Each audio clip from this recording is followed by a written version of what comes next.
Hello friends, Bangla activity চ্যানেলে আপনাদের সবাইকে ওয়েলকাম। বিগ ব্রেকিং নিউজ, নিয়োগ দুর্নীতি মামলায় গ্রেপ্তার আরও একজন। এসএসসি মামলায় প্রথম কাউকে ধরল ইডি। চলুন এ বিষয়ে আমরা দেরি না করে বিস্তারিত জেনে নিই। স্কুল সার্ভিস কমিশনের নিয়োগ দুর্নীতি কাণ্ড নিয়ে বড় খবর সামনে এলো। গ্রেপ্তার করা হলো নিয়োগ দুর্নীতির মিডলম্যান প্রসন্ন রায়কে। এসএসসির মামলায় এই প্রথম কাউকে ধরল এনফোর্সমেন্ট ডিরেক্টর ইডি। সোমবার রাতে তাকে গ্রেপ্তার করা হয়েছে। এই মামলায় ইডির হাতে এই প্রথম গ্রেপ্তারি। এর আগে সিবিআইয়ের হাতে গ্রেপ্তার হয়েছিলেন প্রসন্ন রায়। বর্তমানে তিনি জামিনে মুক্ত ছিলেন। ইডির সূত্রে খবর, জানুয়ারি মাসে প্রসন্নের ফ্ল্যাট, অফিস সহ মোট 7 জায়গায় তল্লাশি চালিয়ে প্রচুর নথিপত্র কিন্তু উদ্ধার করেছিলেন। এরপর নথির ভিত্তিতে তাকে সিজিও কমপ্লেক্স তলব করা হলেও যেতে পারবেন না বলে এমনটাই জানিয়েছিলেন তিনি। সোমবার ফের তাকে জিজ্ঞাসাবাদ করার জন্য তলব করেছিলেন ইডি।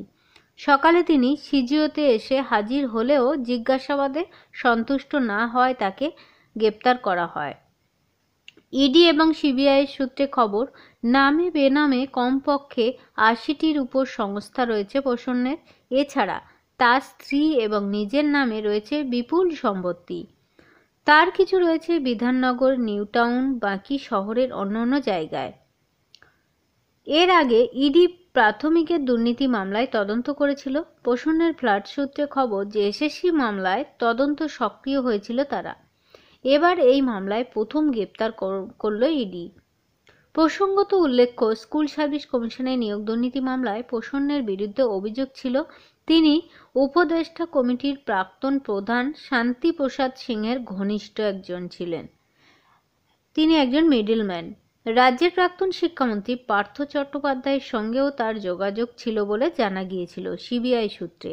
তো ফ্রেন্ডস, বুঝতেই পাচ্ছেন যে এসএসসি নিয়োগ দুর্নীতি মামলায় কিন্তু এই প্রথম গ্রেপ্তার হয়েছে। ইডি কিন্তু গ্রেপ্তার করলো, আগে সিবিআই গ্রেপ্তার করেছিল, এবার কিন্তু ইডি গ্রেপ্তার করলো। দেখা যাক এসএসসি এই দুর্নীতি মামলার সঙ্গে জড়িত প্রসন্ন রায়ের হাল কি হয়।